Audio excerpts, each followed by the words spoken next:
Hi guys, তো এটা বিয়ে বাড়ির দিনে খাওয়া দাওয়া। তো প্রথমে ছিল চিকেন কাটলেট আর লেবু, তারপরে এই যে চিকেন কাটলেট আর তারপরে স্যালাড দিয়ে গেছিলো, তার সস দিচ্ছিল এ দেখো। তার ছিল রাধা পল্লবী চানা মশলা, তারপরে সাদা ভাত ছিল যে ডাল দিয়ে মেখে নিয়েছি, আর আলুর চিপস, আর তারপরে ছিল কি ছিল একটু গেস করো, তারপরে দেখতে পাবা।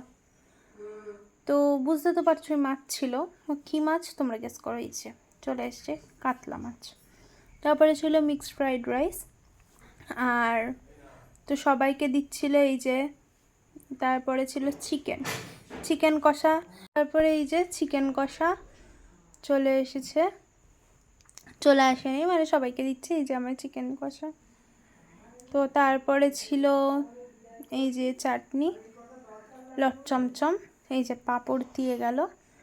তারপরে ছিল লট চমচম, আমি চাটনি, এই যে লট চমচম, আর একটা সুগার ফ্রি মিষ্টি ছিল যেটা আমি নিয়ে নিই। তারপরে হাজমলা আর আইসক্রিম দিয়ে শেষ হলো আজকে।